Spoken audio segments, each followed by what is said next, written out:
And welcome, you are with the Skeinz Diaries. I am Marie, episode 250. Stop it. Yes, I know, 250 episodes. Who can believe it? Welcome along this Monday morning, Monday the 15th of May. Wow.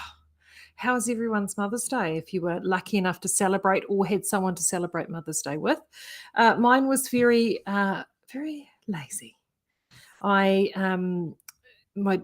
crew said to me, right, what do you want to do for Mother's Day, Mum? And I said, I want to be left alone to knit. And they did that, which was very nice. I just was so determined. I have not finished anything in the longest time. So I wanted to do that first thing in the morning. And then I got a dog walk in and shampooed the dogs. So that was good. Desperately needed shampooing. They stunk. And the dog wash hasn't been open, you see. The store's been open, but you haven't been able to use the dog wash because of the commercial water restrictions post-cyclone. And anyway, that has now sorted itself out. So it was so good to shampoo the dogs. Oh my gosh, to actually have them home last night and they were all soft and beautiful and squishy and just lovely.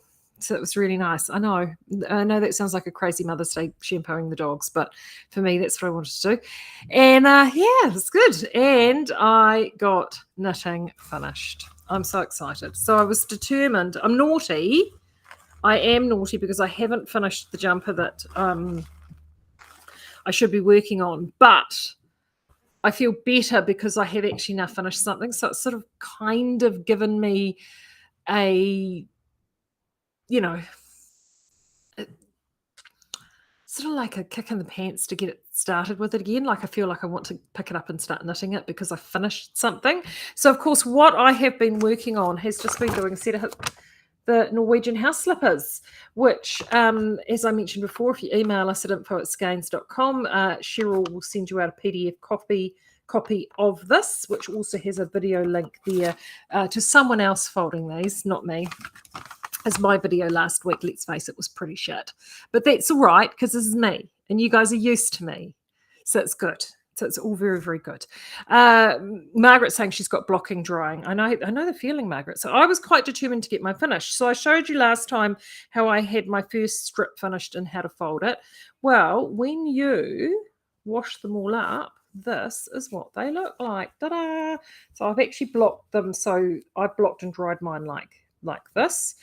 That's how I like to do mine. And they fit, which is even better because my sizings still work. So there you can see there's the soles and the sides. So this is all Highlander Heathers, Southlander, and then if we pop to the heel and the toe in the gold, which is just a random from Stash that I had. Now the interesting thing with these, I will let you know, I did actually take 2 washes to get these felted, and I was actually quite surprised by that. So there's the random from the Stash. Now, the random from the Stash, I knew was, just even by the feel, was a much, much finer count than, and the finest fibre than obviously the Southlander and the Highlander Heathers. Because the Southlander and Highlander Heathers are quite robust. So I did my first load of washing. I just throw this in with whatever I had. So I had quite a full load. And I generally do all my washing on cold. And it was a standard sort of a cold sort of wash. It came out and it was hilarious because this was pretty much felted. But the rest of it was like completely untouched, like it barely looked like it had felted at all, which just shows you how gentle my machine is, which is not necessarily what I wanted in this particular juncture. And I haven't, this is a new machine, see, I haven't felted other than my shawl, which I did accidentally earlier in the year, as you know. Last time I did these slippers, I had my old machine, which was different. So this one is obviously better. So then I had a bunch of towels that needed doing after the lot that I had. So I put them straight in after, cranked the heat up, it's the same length of cycle. And as you can see, they have Felted beautifully. So they're still not I mean, you can still see some stitch definition there. Now, I'm not panicked about that because honestly, there is this is now it has all homogenized. As you can see, this one's really felty. This is fine because as I walk on these here, that will felt up a little bit more. But the other thing too is that now that these have been felted and shrunk, so they're now shrunk to where they're going to be shrunk, these become completely machine washable. So this is a beautiful thing about these slippers, is that you can, if they get a bit mucky, you just biff them back in the machine. And if they felt up a little bit further, it doesn't matter. Bonus. They're great. And so I was really thrilled. So when I pulled them out second time round, I was like, perfect. That's wonderful. Oldest son got excited because he saw them came out and he goes, who are those for? And I went, why? Those are nostalgic because he loved these. I knit these for him right through when he was younger. I said, well, they're for me. Oh, would you like me to knit you some? Yeah. So looks like I'll be doing some for number one son. He honestly, he lived in these. I can't tell you how many of these that I knitted for him. He absolutely loved them. So as soon as he saw these, he was quite excited. So I've got a bag full of scraps of different bits and pieces. This is what's great about these slippers is that they're brilliant for using up any, as long as it's not machine washable yarn, you are good to go. If you've actually got sort of even some quite softer yarn, it's brilliant. But I mean, ultimately, they're brilliant for using up scraps. You can double strand if you've got a couple of like full postal sport weights. You can double strand. You can do all sorts of things with them. So I am so thrilled to have finally finished them. It's like sense of achievement because I wasn't feeling like I was achieving anything there for a while. So as I said, if you would like a copy of that pattern, the original person that did the pattern, it's gone. I can't. I had the initial link for it, but they have been around for so long now. So this is our version of it. As I said, I've got a YouTube tutorial where someone does a better folding of it than I do. And in my version here, I actually do sizings, break down some sizings for you. I did mine, I've got here toddler slippers, child slippers, adult slippers, and adult slippers are in small, medium, large, and extra large. These are extra large, and I take a lady's shoe size 10 to 11. So I got hobbit feet. I've got hobbit feet. So if you are sort of less than that, obviously you'll need large. Most women's sizes are large to extra large. And then I've got large men's slippers. So that is essentially men's size sort of 11 plus is there. But you can see how I've done the grading and the sizing on this. You won't need to be a mathematical genius to figure this out. But it gives you just an indication. What else do you need to know on that? Yeah, just fill your boots and have some fun, really. Yeah. Yeah, Delene's saying she had to dump the ones that she did through 4 heavy washes to get herself them to felt up. I know.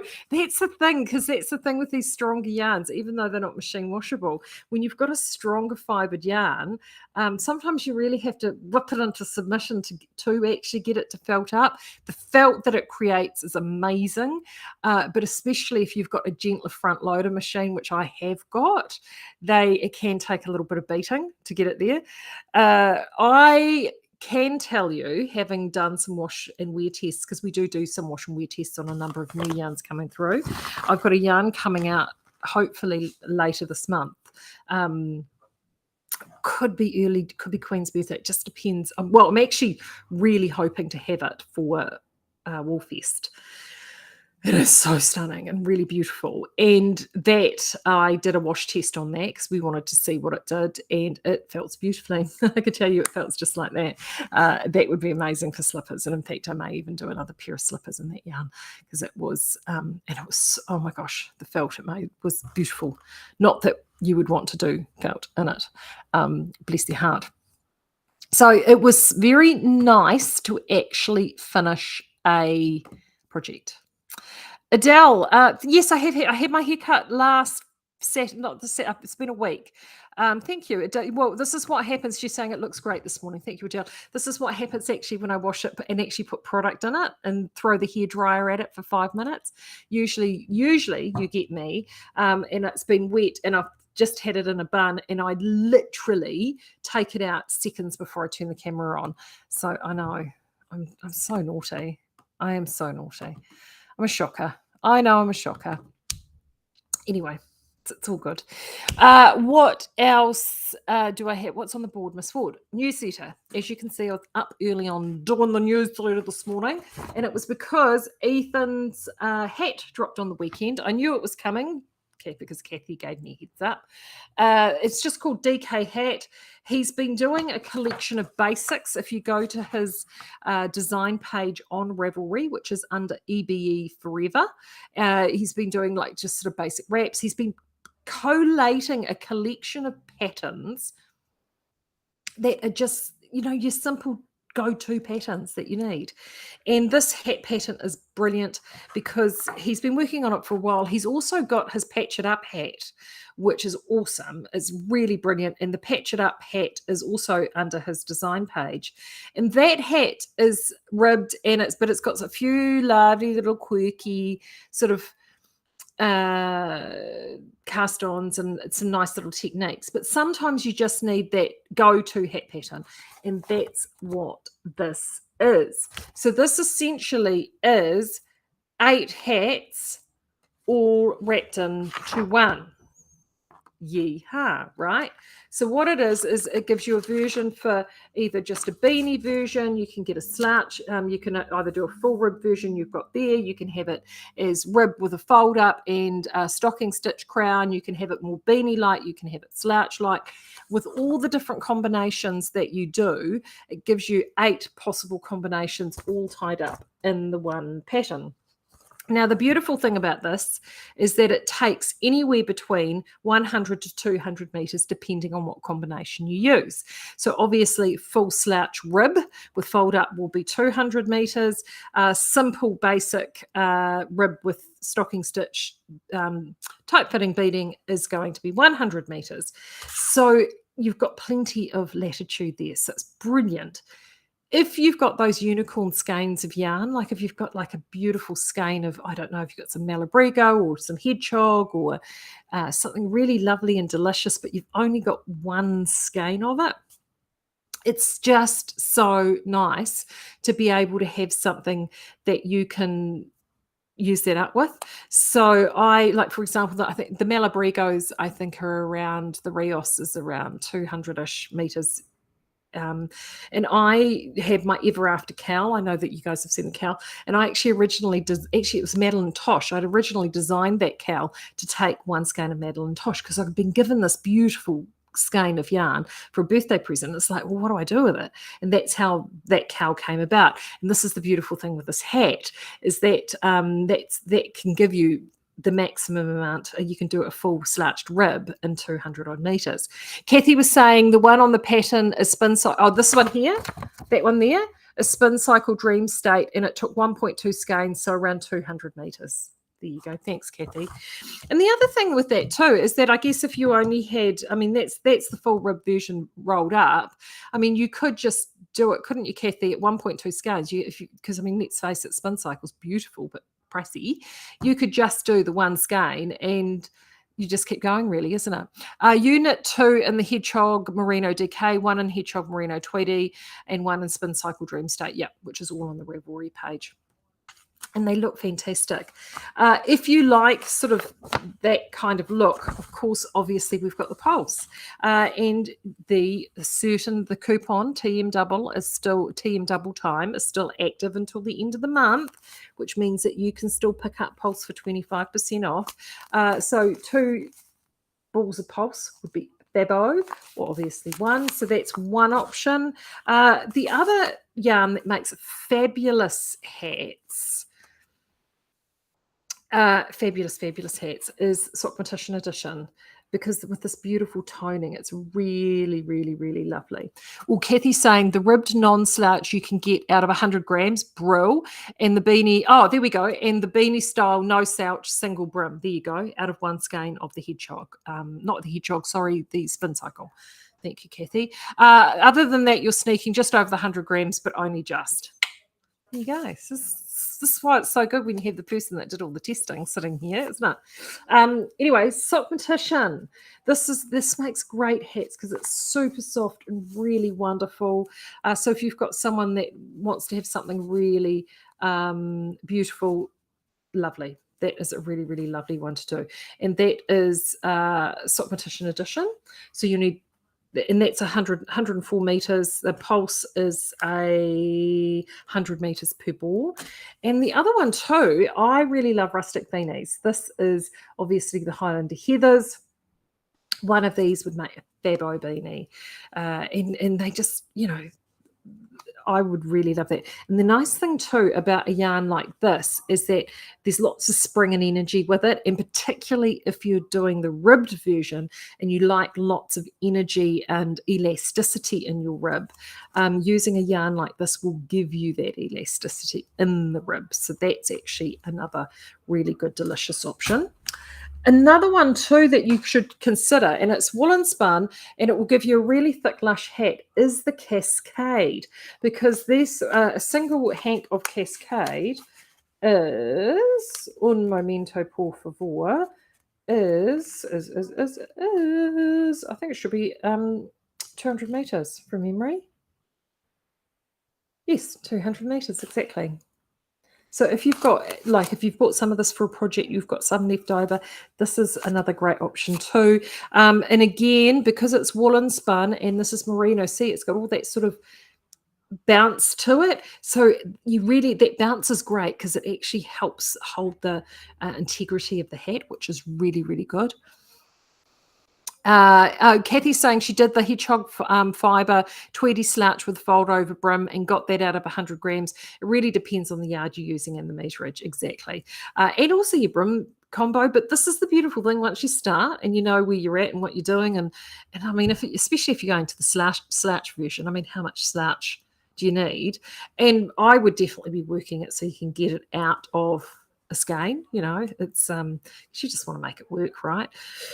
So that hat is up and available now, and it's just a really good one to have in the pattern toolbox. So that is definitely available, and if you grab the newsletter, and I did put in the social media actually a link to the newsletter, there's a link to the pattern, or Kathy has popped a link to the pattern in the comments as well, and you can check that out and have a look at all of that.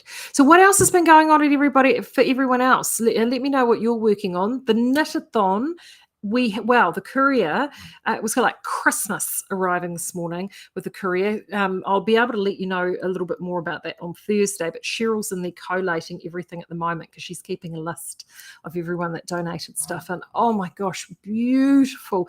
We've had lovely adult vests come in, some children's items.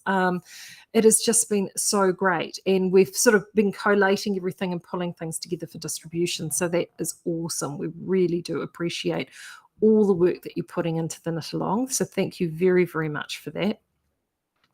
That is wonderful. And also too, thank you for the weekend with the Albertine. Gone. It was amazing. So all the limited edition colours are essentially sold out. First thing this morning, there was a little bit of flint left, but I'm picking that that's probably gone by now. When I say a little bit, I think it was 2 bags, and that was it. The rest all disappeared. There seems to be some pretty solid feedback that you guys loved the Finch, which was the smoky, sort of a smoky purpley colour, and the pea shoot. They really loved that pea shoot shade. So those potentially, I'm not promising anything, those potentially could go into production full-time with Albertine, because we are looking at introducing some softer shades with Albertine. So that's why those went out in trial, but they all sold out like that. So Thank you very much for that. We do still have more coming. In fact, we've got a big bundle up with Steph that left with us on Friday. So hopefully she'll get them early this week. And she'll be doing some more photography for us. And there is some new yarns in there, plus the one that I think I teased it to you a week or two ago. So it's all in stock. We've got it now. So it looks like that'll probably be what I'm taking to Woolfest. And as I said, Woolfest, I am going to be, gosh, this is going to be here before we know it. So it's weekend after next, 27th of May at the QMU Showgrounds. I think doors open for 10. We're in Shed 3 this year, so I can't wait to see you all. At the moment, it's just me.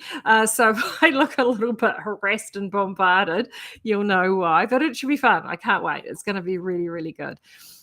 Loads of fun. So that's what I'm really looking forward to. And yeah, we're just sort of just finalizing what I'm going to take up. So definitely this new yarn. I haven't really quite figured out what I'm going to take yet. It's still all a bit exciting, to be honest. But it'll be it's what we love to take is stuff that you haven't seen before. So it'll be potentially stuff that's brand new. So it should be fun. It should be really, really, really fun. And that's about it. Really, that's my news for the day. Thursday, hopefully, I'll be able to show you something new. Hopefully, fingers crossed. But failing that, I'll fill you in on whatever's going on around here this week. Hope your knitting is going well. I think I need to get stuck back into my sleeve and get on to that. But you know what? Tomorrow is another day, so we can do that. All right, until then, you take care, and I'll see you on Thursday. Bye.